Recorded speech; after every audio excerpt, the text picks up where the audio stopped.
Students, welcome to digital platform of Winsome international school. आज हम पढ़ेंगे केमिस्ट्री में क्लास 11th का chapter number 1 some basic concepts of chemistry. इसका part laws of chemical combination, जिसमें first law है ये हमने पढ़ लिया है, law of conservation of mass. Next जो है लॉज, उसे आज हम स्टडी करने वाले हैं।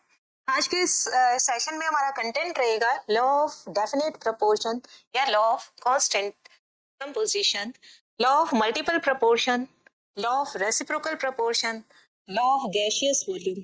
एक्चुअली में फर्स्ट जो ये 5 लॉज है, लॉ ऑफ कंजर्वेशन ऑफ मास, ये पिछले सेशन में हम पढ़ चुके हैं।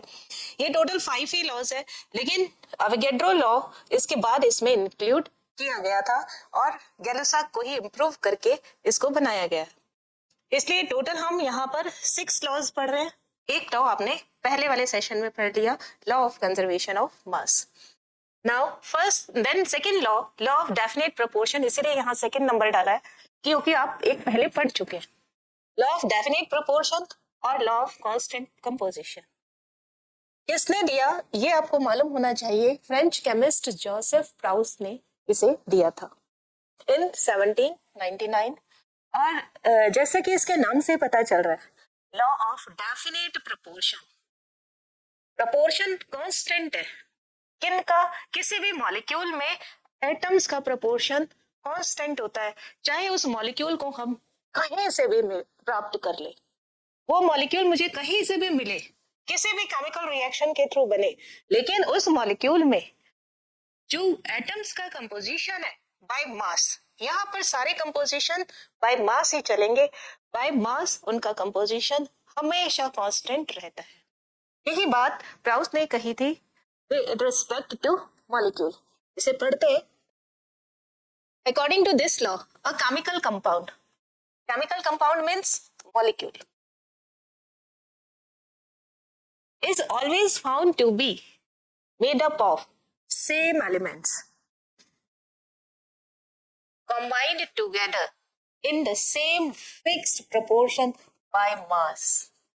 इसे जरूर ध्यान रखना, सारे कंपोजिशन बाय मास कैलकुलेट किए जा रहे हैं केमिकल लॉज में, बाय नंबर ऑफ एटम्स नहीं कैलकुलेट किए जाते। तो यहाँ पर हम बाय मास। एक एग्जांपल इन्होंने लिया वाटर का। वाटर का फॉर्मूला क्या होता है? H2O। अब यहाँ पर वाटर में 2 ही एलिमेंट रहेंगे, वो चाहे बारिश का पानी हो, चाहे नल का पानी हो, चाहे समुद्र का पानी हो, चाहे रिवर्स का वाटर हो, चाहे आइस मेल्ट होके मिली हो, चाहे पेड़ों से ट्रांसपिरेशन के थ्रू हमें वाटर मिल रहा है।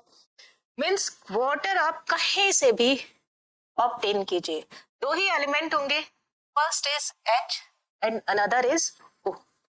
और इस वाटर मॉलिक्यूल में H और O का रेशियो बाय मास फिक्स ही रहता है, यानी same element combine together always in same fixed proportion by mass, और उनका बाय मास प्रोपोर्शन भी सेम होता है।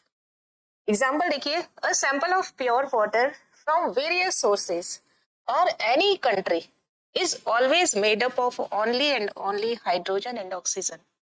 These elements are always in the same fixed ratio of 1:8 by mass। देखिए यहाँ पर कैलकुलेट करते हैं हम इसको, ये ले लेते हैं वाटर। यहाँ पे एलिमेंट्स कौन है? H and O। Always water आपको ऑब्टेन कहां से हो रहा है? फ्रॉम टैप,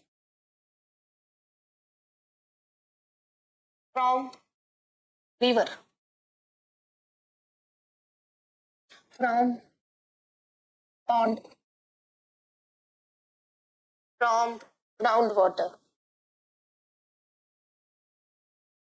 कहीं से भी मिले, और इट इज फ्रॉम रेन, जिससे हमें मेन सोर्स है वाटर का, है ना, ये हमें मिल रहे हैं। और इसमें एलिमेंट्स का रेशियो क्या रहे? H and O। हमेशा एलिमेंट्स कौन रहेंगे? ये 2 ही रहेंगे वाटर में, that is H and O। और इनका मास हम कैसे कैलकुलेट करेंगे? इनका मास कि हमारे पास में नंबर ऑफ एटम कितना है और उसके बाद मास। मास कैसे निकालोगे आप? नंबर ऑफ एटम कितना है? 2 और 1 is their atomic weight. Number of atom कितना है? 1, देयर एटॉमिक वेट इज 16, यानी 2:16 यानी 1:8। यही चीज है, चाहे मुझे इनमें से कहीं से भी वाटर मिलेगा तो H&O रेशियो बाय मास ये कितना रहने वाला है? हमेशा 1:8। अब एग्जामिनर क्या करता है, ऑप्शन जब देता है तब यहाँ तो H&O आपको दिखाई दे रहा है, वो ऑप्शन में क्या लिखता है? 8:1। तो जो चीज पहले लिखी होगी उसका मास भी पहले ही आएगा, 1:8। अगर ये O/H पूछेगा तो 8:1 हो जाएगा। यही चीज यहाँ पर लिखी हुई है। These elements are always in the same fixed ratio, 1:8 by mass, क्योंकि पहले हाइड्रोजन है और बाद में ऑक्सीजन है। नेक्स्ट देखिए, कार्बन डाइऑक्साइड में be form in a number of ways. एक अनदर एग्जांपल, आपको CO2 कई तरीके से मिलती है। कहां कहां से मिलती है? Heating limestone. लाइमस्टोन का फॉर्मूला क्या होता है? CaCO3, calcium carbonate. अगर आप इसको हीट करते हो तो ये क्या देता है? CaO एंड CO2 ऑब्टेन हो गई। बर्निंग ऑफ कोल, किसी भी चीज को जलाइए, है ना, अगर उसमें कार्बन है तो उसका एंड प्रोडक्ट जो होगा वो CO2 होगा, और उसे in the presence of oxygen burn किया जाता है तो ये क्या देगा? CO2। The action of dilute hydrochloric acid on marble.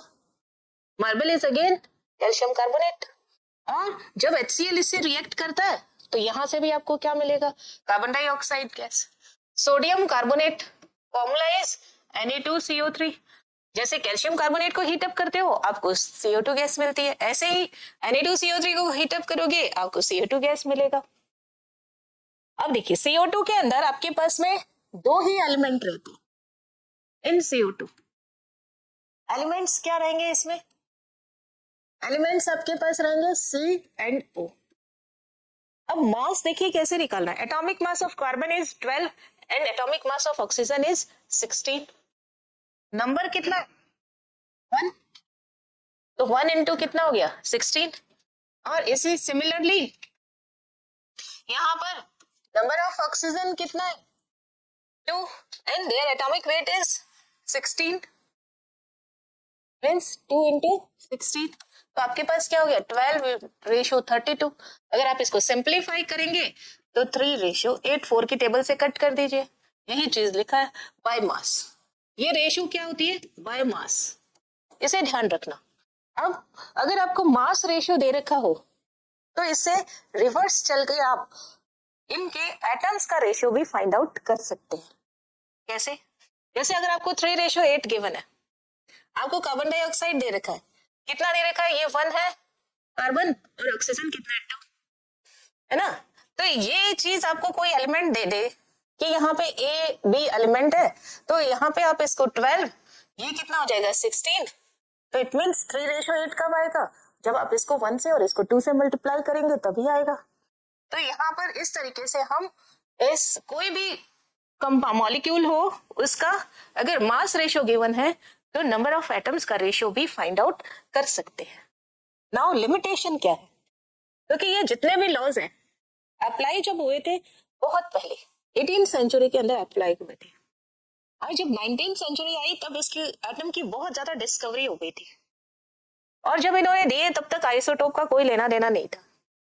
जब आइसोटोप आ गए तो इन्होंने कहा नहीं भैया, ये मास रेशियो फिक्स नहीं हो सकता, ये चेंज हो सकता है। कैसे? जरूरी थोड़ी है मैं कार्बन 12 लूं, मैं कार्बन 14 ले लूंगा। तो कार्बन 14 लेने पे मास रेशियो चेंज हो गया।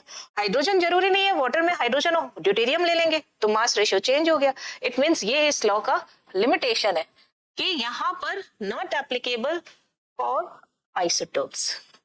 आइसोटोप्स होंगे तो इनको अप्लाई नहीं किया जा सकता, इनका मास रेशियो चेंज हो जाएगा, ये इसका लिमिटेशन है।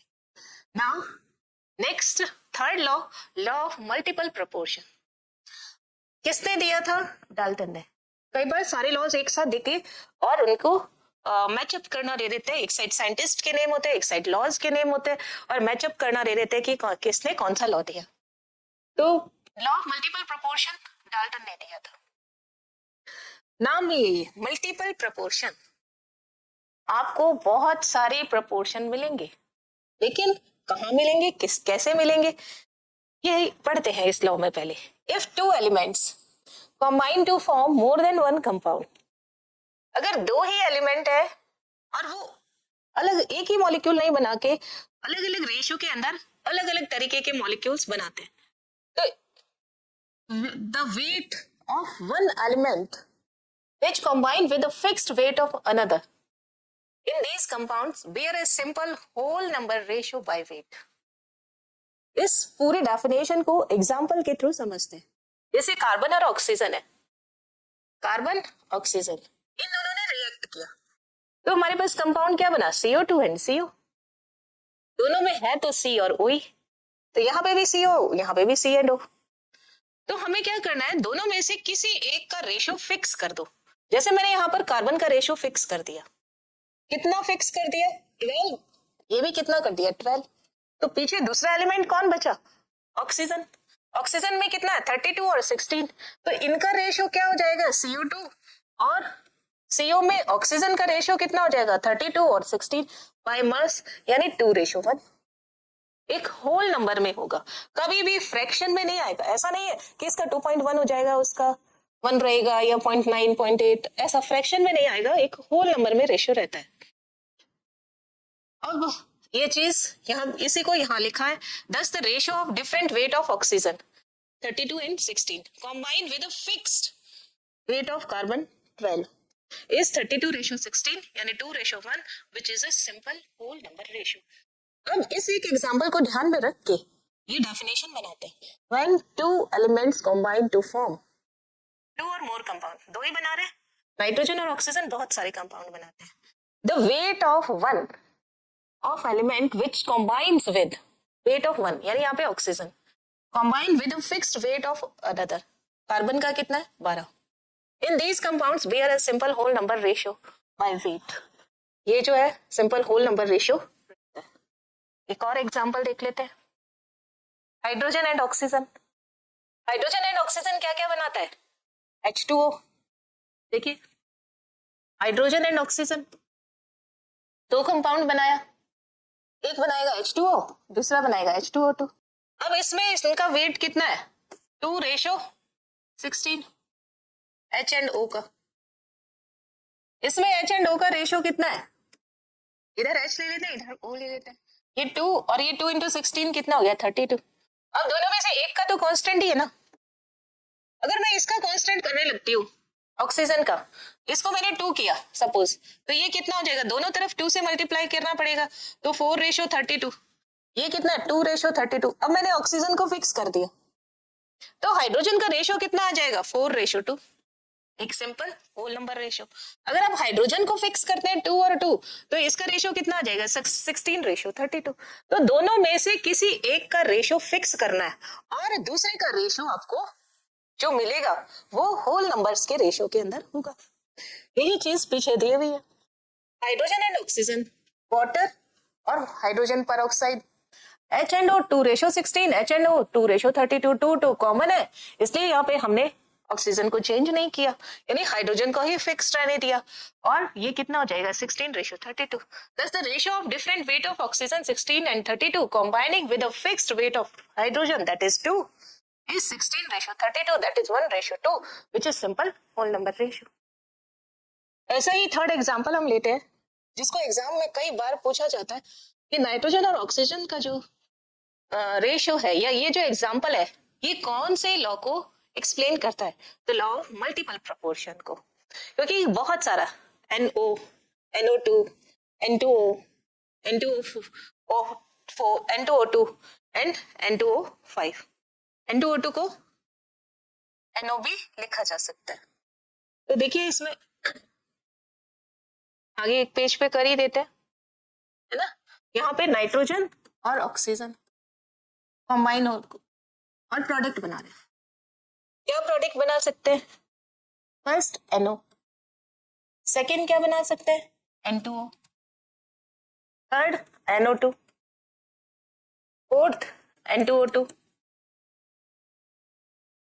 N2O4 कर लेते हैं, फिफ्थ N2O5। अब इसमें हम सबका क्या, नाइट्रोजन और ऑक्सीजन दो ही है, तो हम इनका क्या करते हैं, बाय वेट रेशियो ले लेते हैं और एक को फिक्स कर देंगे। तो यहाँ पे N/O, क्या ले रहे हैं हम, बाय मास। बाय मास मतलब इट इज 28, इट इज 16, है ना, इट इज 14, यहाँ पे 14 है, यहाँ पर 16 है। यहाँ पे कितना है, 2 इंटू 14 यानी 28 और 1 इंटू 16, यहाँ पर कितना हो जाएगा, NO2, तो 14/32। यहाँ पे कितना हो जाएगा, 28/64। यहाँ पर कितना हो जाएगा, 28/16 इंटू 5, 80। अब हमें एक का रेशियो फिक्स करना है। यहाँ पे देखो चेंज हो रहा है, 14 और 14, हम इसको क्या करते हैं, 2 से मल्टीप्लाई कर देते हैं, ठीक है। अगर मैं इसको 2 से मल्टीप्लाई कर दूं, इसको भी आप 2 से मल्टीप्लाई कर दो, तो यहाँ पे कितना आ जाएगा, 28/32। यहाँ पे क्या आ जाएगा, 28/64। इट मीन्स ये दोनों क्या है, बोथ आर सेम, है ना।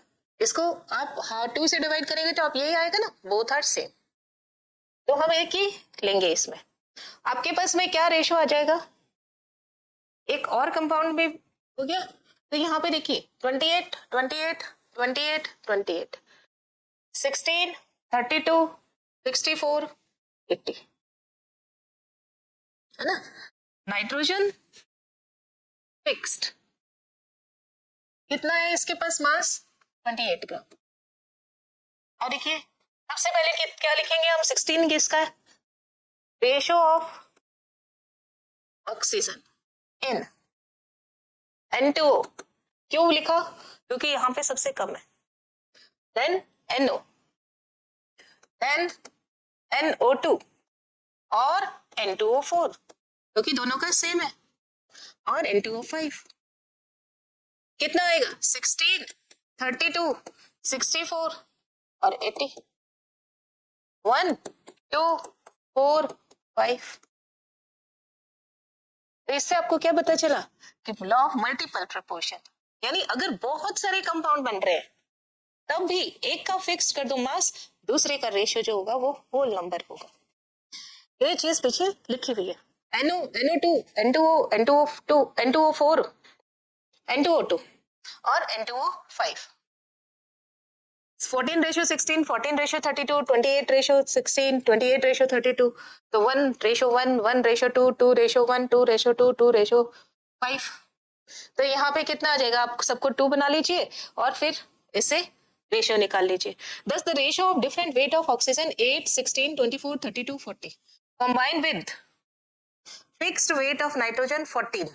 इसने अब 14 से ले लिया, है ना, हमने किससे लिया था, 28 से, इससे कोई फर्क नहीं पड़ता। 8/16/24/32/40, यानी 1, 2, 3, 4, 5, which is simple whole number ratio.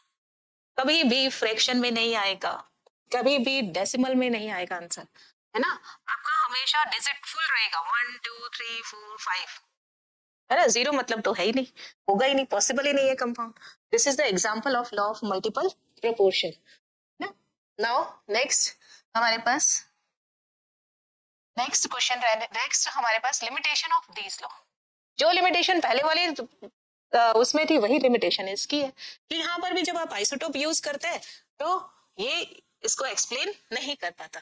It is not applicable if an element exists in different isotopes which may be involved in the formation of compound। जरूरी नहीं है मैं ऑक्सीजन 16 लूं, मैं ऑक्सीजन 18 ले सकती हूँ। नाइट्रोजन जरूरी नहीं है मैं 14 लूं, मैं नाइट्रोजन 15 ले सकती हूँ। लेकिन जब ये लॉ दिए गए थे तब तक आइसोटोप्स की डिस्कवरी नहीं हुई थी, और जब ये डिस्कवरी हुई तो इन लॉ के अंदर भी सुधार किया गया। इस लॉ को एक्सप्लेन किससे किया जाए, डाल्टन थ्योरी के बाद ही ये सारे लॉज आए थे, इसलिए इनका एक्सप्लेनेशन भी डाल्टन थ्योरी के अकॉर्डिंग ही किया जाता है। Explanation of law of multiple proportion on the basis of Dalton atomic theory.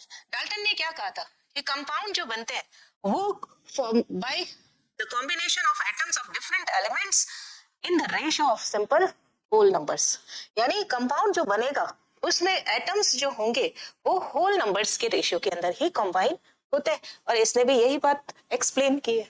अब हम इसका न्यूमेरिकल देखते हैं। न्यूमेरिकल क्वेश्चन पढ़ते हैं। Hydrogen and oxygen are known to form two compounds. Means hydrogen और ऑक्सीजन दोनों मिलकर के दो कंपाउंड बना रहे हैं। The hydrogen content in one of them is 5.93% and while in another it is 11.2%. Show that the data illustrate the law of multiple proportion. Law of multiple proportion prove करना है। दो एलिमेंट है hydrogen and oxygen. देखिए क्या दिया है इसमें, यहाँ पे छोटा सा लिख देते हैं।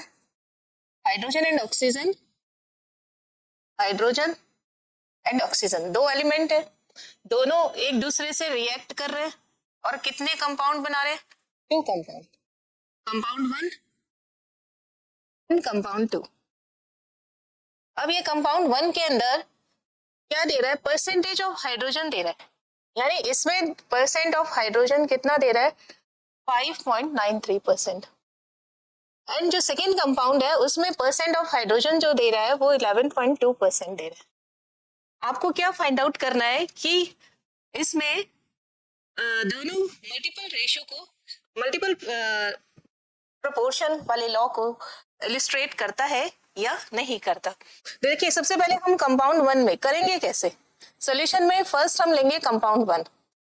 जब हम कंपाउंड 1 लेते हैं तब यहाँ पे हमें परसेंट ऑफ हाइड्रोजन दिया, देन हम परसेंटेज ऑफ ऑक्सीजन निकाल लेंगे, देन 1 ग्राम हाइड्रोजन कितने से रिएक्ट कर रहा है वो कैलकुलेट कर लेंगे।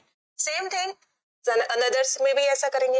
हाइड्रोजन कितना है वो कैलकुलेट कर लेंगे, ऑक्सीजन कितना है वो कैलकुलेट कर लेंगे, और 1 ग्राम हाइड्रोजन ने कितने ग्राम ऑक्सीजन से रिएक्ट किया। फिर दोनों ऑक्सीजन का रेशियो क्या है। अगर ये होल नंबर में होता है तो इट मीन्स ये मल्टीपल प्रोपोर्शन लॉ को एक्सप्लेन करता है। फर्स्ट कंपाउंड 1, अब आप इसको गिवन क्या है, इसमें परसेंट ऑफ हाइड्रोजन कितना है? 5.93%। इट मीन्स हाइड्रोजन कितना हो गया मेरे पास? 5.93 ग्राम। नाउ ऑक्सीजन कितना हो गया? ऑक्सीजन मेरे पास कितना हो गया? 100 माइनस 5.93 कितना आ जाएगा? अगर मैं 100 में से माइनस करूं इसे, 100 माइनस 5.93, इधर लिखते हैं 5.93 को सही तरीके से। 100 माइनस 5.93, जब आप इसे सॉल्व करेंगे तो ये कितना आएगा? 7। यहाँ कितना आएगा? 0 9 में से, तो यहाँ पे कितना बचा? 94.07। It is 94.07 gram. It means इतने ग्राम हाइड्रोजन जो कम होगा ना वो पहले लेंगे, उसको कांस्टेंट कर देंगे। 5.93 gram hydrogen react with 94.07 gram. Now 1 gram hydrogen कितने से रिएक्ट करेगा? क्या लिखेंगे? 5.93 gram hydrogen react with oxygen कितना है? 94.07 gram, and 1 gram hydrogen react with oxygen कितना हो जाएगा? 94.07 अपॉन 5.93। तो देखेंगे आंसर कितना आ जाता है। अगर आप इसे 5 से डिवाइड कर दे तो देखो यहाँ पर आंसर कितना आ जाएगा। 5 से अगर मैं यहाँ डिवाइड कर दूं तो मेरे पास आंसर कितना है? 5 1 जा 5, 4 44, 8 40, फिर 40, 18.8, फिर 7 यानी 1, मीन्स 18.81 ग्राम। ऐसा ही हम किस में निकालेंगे? सेकेंड कंपाउंड में। एक को हमने कांस्टेंट कर दिया और दूसरे का रेशियो हम फाइंड आउट कर लेते हैं। Now in compound second, compound second में देखिए क्या, कंपाउंड सेकेंड यहाँ पर आपको गिवन क्या है? Percentage of hydrogen. Percent hydrogen कितना गिवन है आपके पास में? पीछे देखिए 11.2 है, तो इट मीन्स हमारे पास में हाइड्रोजन कितना हो गया? 11.2 ग्राम, और ऑक्सीजन कितना हो गया? 100 माइनस 11.2, देखो कितना आता है। अगर मैं 100 माइनस करूं, यहाँ पर कैलकुलेशन यहाँ कर लेते हैं, 100 माइनस 11.2, इट मीन्स यहाँ पर आ जाएगा 8, 9 में से 1 गया, फिर 8, फिर 9 में से 1 गया 8, 88.8, 88.8 ग्राम। नाउ वही statement, 11.2 gram hydrogen react with oxygen कितना है, 88.8 ग्राम। 1 gram hydrogen react with oxygen कितना हो जाएगा, 88.8 अपॉन 11.2, कितना आ जाएगा। अगर मैं इसको डिवाइड करूं तो नियर अबाउट, अगर पॉइंट हटा दिया जाए तो ये पॉइंट से पॉइंट कैंसिल, तो यहाँ पर कितना आ जाएगा, इसको डिवाइड कर लेते हैं हम यहाँ 11.2 से, है ना, तो नियर अबाउट 7.9 आ जाएगा। अगर मैं इसको करूं तो 7 जा जाएगा, 14 और 15, क्योंकि 8 बार करेंगे तो 9 ज्यादा हो जाएगा, 89 आ जाएगा इसमें। तो ये क्या आ जाएगा, 74,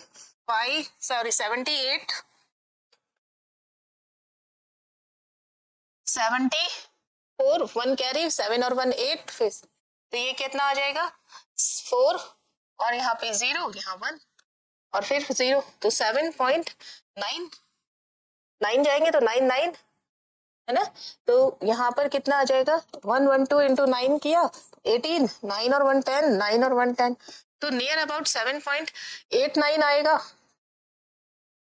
इट मीन्स 7.89।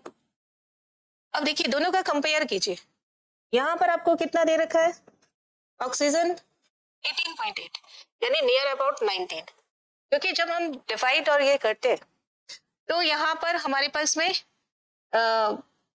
कुछ चीजें जो होती है वो कंप्लीटली नहीं आकर के हमें फ्रैक्शन में इस पॉइंट में इस तरीके से मिलती है, 11.8 मीन्स 19, और नेक्स्ट हमारे पास कितना हो जाएगा 8, तो हमारे पास में ratio of both hydrogen, ratio of oxygen in compound 1, ratio compound 2, कितना आ गया, उसमें 19 था और इसमें कितना है 8, 19 रेशियो 8, है ना। ये किसको शो कर रहा है, मल्टीपल को, means it choose multiple proportion.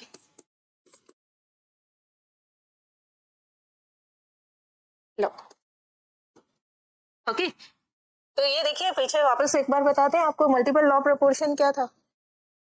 Multiple law क्या कह रहा था कि आपको दो एलिमेंट है ना, CO2 एंड CO, एक का कांस्टेंट किया हमने तो दूसरे का कितना लग गया 32/16, है ना। तो रेशो क्या गया, एक होल नंबर में, सिंपल होल नंबर में, जब रेशो हमारा सिंपल होल नंबर में हो तो वो किसको कर रहा है, मल्टीपल प्रोपोर्शन लॉ को एक्सप्लेन कर रहा है। तो यही चीज हमारे यहाँ है, ये 19 है, ये 8 है, तो ये किसको शो कर रहा है, एक होल नंबर को। तो जब ये होल नंबर को शो करता है तो इट मीन्स ये यहाँ पर मल्टीपल प्रोपोर्शन लॉ को भी एक्सप्लेन करता है। Now law of reciprocal proportion, देखिए यहाँ पर जितने भी लॉ हमने पढ़े, तो फर्स्ट लॉ था लॉ ऑफ कंजर्वेशन ऑफ मास, वो एकदम सिंपल था, रिएक्टेंट का मास और प्रोडक्ट का मास इक्वल रहता है। फिर देन था लॉ ऑफ डेफिनेट प्रोपोर्शन, एक ही मॉलिक्यूल था, उसके अंदर एटम्स का हमने रेशियो फाइंड आउट किया था बाय मास, तो वो क्या था, आपके पास एक होल नंबर के अंदर आया, तो वो किसको शो कर रहा था, डेफिनेट प्रोपोर्शन को या कांस्टेंट प्रोपोर्शन को। फिर हमने मल्टीपल किया, मल्टीपल का मतलब दो एलिमेंट है या तीन एलिमेंट्स है, वो रिएक्ट करके 2 या 3 कंपाउंड या 4 या 5 कंपाउंड बना रहे हैं, तो एक का कांस्टेंट करके हमने दूसरे का निकाल लिया। यहाँ पर भी हम सेम चीज करेंगे, यहाँ पे हमारे पास में 3 एलिमेंट होंगे और तीनों एक दूसरे से रिएक्ट करके अलग अलग तरीके के कंपाउंड बना रहे होंगे। तो देखो क्या कहता है ये, सबसे पहले दिया किसते, रिचर, है ना, ये साइंटिस्ट का नेम मालूम होना बहुत ज्यादा जरूरी है। तो ये लॉ क्या कहता है, if two different elements are combined with a fixed mass of third element, then their combined mass ratio is same or a simple multiple of their combined masses। इस लैंग्वेज थोड़ी टिपिकल लग रही है, लेकिन अगर आप एग्जाम्पल देखोगे तो आपको बहुत अच्छे से क्लियर हो जाएगा। एग्जाम्पल में देखिए क्या कह रहा है, यहाँ पे मेरे पास में कार्बन है, यहाँ पे मेरे पास हाइड्रोजन है, यहाँ पे मेरे पास में ऑक्सीजन है। अब देखिए कार्बन और हाइड्रोजन रिएक्ट करके क्या बना रहा है, CH4, और कार्बन और ऑक्सीजन रिएक्ट करके क्या बना रहा है? CO2। हाइड्रोजन और ऑक्सीजन रिएक्ट करके क्या बना रहा है? H2O। तो सबसे पहले देखिए मीथेन, क्या फॉर्मूला हो गया? CH4। कार्बन डाइऑक्साइड, क्या फॉर्मूला हो गया? CO2। वाटर, क्या फॉर्मूला हो गया? H2O। तो आपके पास में नंबर ऑफ एलिमेंट्स कितने हैं इसमें? 1 कार्बन हाइड्रोजन। तो एक तो कार्बन है, दूसरा मेरे पास हाइड्रोजन है, तीसरा मेरे पास ऑक्सीजन है। तो हम क्या करते हैं कि कोई भी दो ले लो, जैसे इन दोनों में कॉमन क्या है? ये वाला और ये वाला, इनमें कॉमन क्या है? कार्बन। तो मैं क्या करती हूँ कि कार्बन का रेशो मास जो है वो फिक्स कर देती हूँ, और उसके बाद में जो फिक्स मास है उसमें हाइड्रोजन और ऑक्सीजन का रेशो निकाल लेंगे। देन ये वाला कंपाउंड किसी से भी कंपेयर कीजिए, मीथेन से कीजिए या इससे कीजिए। तो अगर मैं इसको फर्स्ट से कंपेयर करूं तो यहाँ पर हाइड्रोजन और ऑक्सीजन का जो रेशो है वो यहां से देखती हूँ कि हाइड्रोजन और ऑक्सीजन का रेशो कितना है बाय मास। तो अगर ये क्या होगा? सेम होगा या मल्टीपल होगा, तो यही क्या कहेगा? Reciprocal portion. देखिए इसमें सबसे पहले हम लेते हैं NCH4, है ना? कंपाउंड क्या है? NCH4। अब CH4 में मास रेशियो कितना है? कार्बन एटम कितना? 1। एटॉमिक मास कितना होता है? 12। तो ये कितना हो गया? 1 × 12 रेशियो। यहाँ पे कार्बन है, यहाँ पर हाइड्रोजन है। 4 × 1 ना, 4 इसका एटम है और 1 है, यानी इसका कितना? 12 और ये 4। Means 12 gram carbon react with 4 gram hydrogen in CH4। ये हमने क्या निकाल लिया? मास। मास रेशियो हमने फाइंड आउट कर लिया। किसमें? फर्स्ट में। नाउ सेकंड कंपाउंड हमारे पास क्या था? इन CO2। इसमें मेरे पास कार्बन कितना है और ऑक्सीजन कितना है? ये दो एलिमेंट है। इसमें भी हम दोनों का क्या कर लेंगे? Mass ratio calculate. कार्बन 1 है, इंटू 12 रेशियो 2 × 16, यानी ये 12 ये 16। ये भी क्या है? इनका मास रेशियो है। तो मीन्स आपको इसमें मास रेशियो ही निकालना है। तो यहाँ पे देखिए 12 कांस्टेंट है, कार्बन भी 12 ग्राम, यहाँ पे भी कार्बन 12 ग्राम। अगर ना हो तो हम क्या कर लेंगे? 1 कैलकुलेट कर लेंगे, 1 में से निकालेंगे जैसा कि हमने पहले किया। तो यहाँ पे कार्बन कितना है? 12 ग्राम, यहाँ पे भी 12 ग्राम, यानी ऑलरेडी कांस्टेंट है। H एंड O का रेशियो क्या है in both compounds? Mass of carbon is equal to 12। It means क्या? कांस्टेंट, या कहीं सेम, है ना? एक ही बात है, या तो सेम कह दो या कांस्टेंट हो गया, एक फिक्स हो गया। And ratio of H and O कितना हो गया? यहाँ पर H मेरे पास H/O कर लेती हूँ, रेशियो है ना, तो इसको मैं H/O कर लेती हूँ। H/O कितना हो जाएगा? 4/16 मीन्स 1/4। ये मेरे पास एक कंपाउंड का हो गया ना।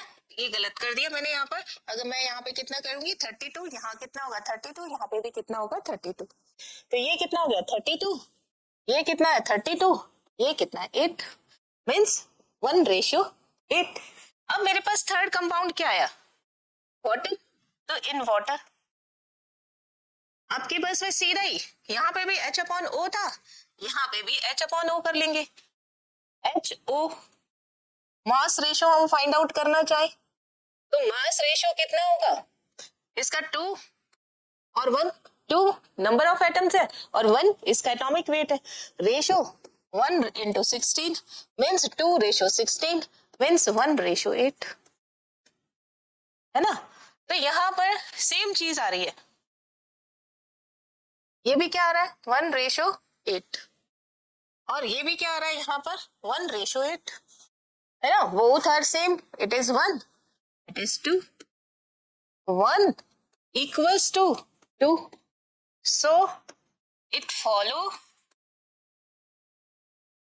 reciprocal proportion law। reciprocal proportion law. Okay, एक और एग्जांपल देखते हैं और अच्छे से क्लियर होगा। हमें क्या करना है, कोई भी एलिमेंट्स लो, है ना, 3 एलिमेंट लो, अलग अलग कंपाउंड बनाओ। पहले 2 कंपाउंड के अंदर एक एलिमेंट का मास रेशियो कांस्टेंट करके दूसरे का निकालो, फिर रिमेनिंग 2 का रेशियो निकाल लो बाय मास। या तो वो सेम होगा या तो उसका होल नंबर होगा या मल्टीपल नंबर होगा। इट मींस वो क्या फॉलो करेगा, रेसिप्रोकल प्रोपोर्शन लॉ। जैसे यहाँ पर देखिए, ये क्या है, हाइड्रोजन, यहाँ पे क्या लिखा है, सल्फर। हाइड्रोजन और सल्फर रिएक्ट करके क्या बना रहे हैं, H2S। Hydrogen and oxygen react करके क्या बनाते हैं, H2O। Sulphur and oxygen react करके क्या बना रहे हैं, SO2। मींस मेरे पास 3 एलिमेंट्स है। फर्स्ट कौन है, हाइड्रोजन, सेकंड कौन है, सल्फर, और थर्ड कौन है, ऑक्सीजन। जब ये दोनों रिएक्ट करते हैं तो क्या बनाते हैं, H2S। जब ये दोनों रिएक्ट करते हैं तो क्या बनाते हैं, SO2। कौन बच गया, ये दोनों। जब ये दोनों रिएक्ट करेंगे तब क्या बनाएगा, वाटर। अब कोई भी 2 ले लो, अगर मैं ये दोनों ले लेती हूँ तो S/O निकाल लो और इसका S/O निकाल लो, या फिर O/S, S/O या O/S, एक ही बात है। क्योंकि मल्टीपल रेशो, S का S से कंपेयर होगा, O का O से कंपेयर होगा। ऐसा नहीं कर सकते जैसे यहाँ मैंने H/O किया है, यहाँ मैं O/H कर दूं तो वो गलत हो जाएगा। तो O का O से कंपेयर होगा और H का H से कंपेयर हो गया। तो इसके अंदर हम नेक्स्ट देख लेते हैं, यहाँ पर क्या मास रेशियो रहता है। तो फर्स्ट क्या लिख लेते हैं, इन H2S। H2S में किसका रेशियो है, H एंड S का। H रेशियो S, H मेरे पास कितना है, 1/2। उल्टा ही लिख देती हूँ 2/1, क्योंकि 2 मेरे पास नंबर ऑफ एटम है और 1 मेरे पास एटॉमिक मास है इसका। और S कितना है, 1, और इसका एटॉमिक मास कितना होता है, 32। तो 1/32, इट इज 2/32। It means 1/16। तो फर्स्ट जो कंपाउंड है मेरे पास में वो कितना आ जाता है, 1/16। ये इक्वेशन नंबर कितना हो गया, 1। अब अनदर कंपाउंड लेते हैं, ये भी क्या है, मास रेशियो। हमेशा सारे कॉम्बिनेशन लॉ में आपको मास रेशियो ही कैलकुलेट करना है, और इसी की वजह से ये सारे फ्लॉप हुए, क्योंकि उस समय तक आइसोटोप्स की डिस्कवरी नहीं हुई। जब आइसोटोप की डिस्कवरी हुई तो भी ये फ्लॉप होने शुरू हो गए। सेकेंड हम लिख लेते हैं यहाँ पर इन H2O। अब H2O में आप किसका रेशियो निकालोगे, H एंड O का। ये कितना आ जाएगा, 2/1 रेशियो 1/16। तो यहाँ पे कितना आ गया, 2/16, यानी 1/8। इट मीन्स यहाँ पर मेरे पास में ये कितना आ गया, 1/8। It is 2। Again it is mass ratio. अब in both compounds from 1 and 2, from 1 and 2। अब हाइड्रोजन का मास क्या है, कांस्टेंट, यानी सेम। वो कितना है, 1 ग्राम। मास ऑफ हाइड्रोजन कितना है, 1 ग्राम।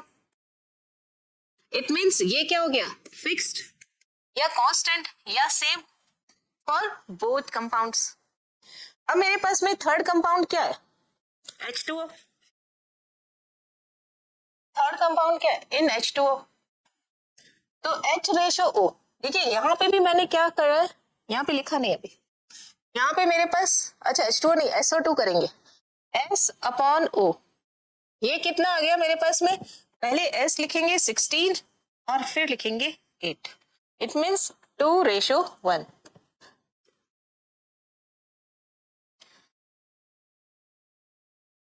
तो मैंने H2O तो पहले ले लिया है, तो यहाँ पे मैं क्या लिख लेती हूँ, SO2।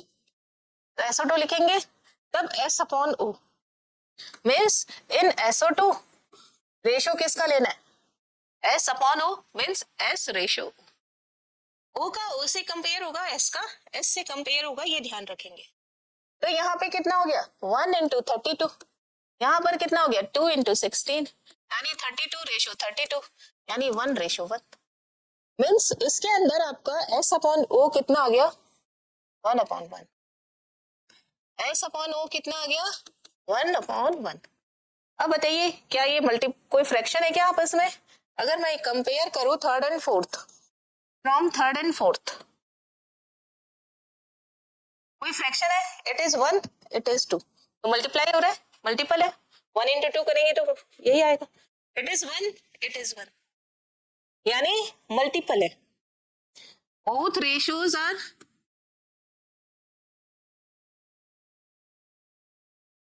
मल्टीपल। ऐसा नहीं करना इसको पूरे को 2 से मल्टीप्लाई करना है, ऐसा नहीं। एस को एस से कंपेयर करेंगे और ओ को ओ से। यहाँ पे एस 1 है, यहाँ 2 है, तो 1 into 2 हो रहा है, यानी 1.5 तो नहीं हो रहा है, 3.2 तो नहीं हो रहा है, पूरा हो रहा है ना। और 1 ओ का 1 है, इधर भी ओ का 1 है, इट मीन्स 1 into 1 हो गया, multiple. So it follow reciprocal proportion. Okay, जब भी एग्जाम में आए तो सबसे पहले आप ऐसी डायग्राम ड्रॉ करना, ऐसे डायग्राम ड्रॉ करना, फिर इनके एटॉमिक मासेस लिखना। कोई भी कंपाउंड आए और आपको इनके 2 से मिलने से जो भी कंपाउंड याद आता है, जैसे यहाँ पे तो SO2 लिखा, आपको याद आ गया SO3, तो SO3 हो गया। आपको यहाँ याद आ गया H2O की जगह H2O2, तो यहाँ पे आप H2O2 भी लिख सकते हो, है ना। तो यहाँ पे आपको कोई भी कोई भी कंपाउंड आप बना सकते हैं, है ना। फिर दोनों में से एक का रेशो फिक्स कर देंगे और दूसरे का रेशो निकाल लेंगे, और उस दूसरे का रेशो का जो थर्ड कंपाउंड है उसके रेशो से कंपेयर कर लेंगे, तो ये क्या होगा, मल्टीपल होगा या फिर सेम होगा। तो हमारे पास में वो रेसिप्रोकल लॉ को फॉलो करेगा। Now limitation of the law of reciprocal proportion. Limitation आपको बताया ही था कि जब जैसे जैसे आइसोटोप्स की डिस्कवरी हुई वैसे वैसे ये कॉम्बिनेशन लॉज भी डिसऑबे होने लग गए, क्योंकि ये सब मास पर बेस्ड थे और आइसोटोप का मास डिफरेंट होता है और एटॉमिक नंबर उनका सेम होता है। नाउ सेम आइसोटोप और mixture of isotopes should be used for the preparation of series of compound। जैसे आपने H2O लिया, यहाँ पे मास कितना लिया 16, परंतु आइसोटोप हम ले सकते हैं, यानी O18 भी हो सकता है। जैसे ही 18 हुआ वैसे फॉलो नहीं करेगा ये रेसिप्रोकल लॉ को। इट मीन्स जब जैसे जैसे आइसोटोप आए वैसे वैसे ये लॉ खत्म हो गए। There are few elements which will combine with third element. कोई जरूरी थोड़ी है ये हाइड्रोजन ऑक्सीजन ने रिएक्ट कर लिया, हाइड्रोजन सल्फर ने रिएक्ट कर लिया, कोई ऐसा कंपाउंड होता जैसे कि सोडियम है या कुछ और कैल्शियम है, वो थर्ड से रिएक्ट ही नहीं कर रहा, कोई कंपाउंड ही नहीं बना रहा। तो ऐसे बहुत से कंपाउंड्स हैं जो कि ये काम, ऐसे एलिमेंट्स नहीं, ये कंपाउंड्स का फॉर्मेशन नहीं करते। तो इसके एग्जाम्पल बहुत लिमिटेड है, ये इसकी लिमिटेशन होगी। एक्सप्लेनेशन डाल्टन थ्योरी, क्योंकि डाल्टन थ्योरी के बाद ही ये सब लॉस आए। आज हम यहीं तक पढ़ेंगे, नेक्स्ट क्लास में हम इससे आगे का पढ़ेंगे। Thank you so much.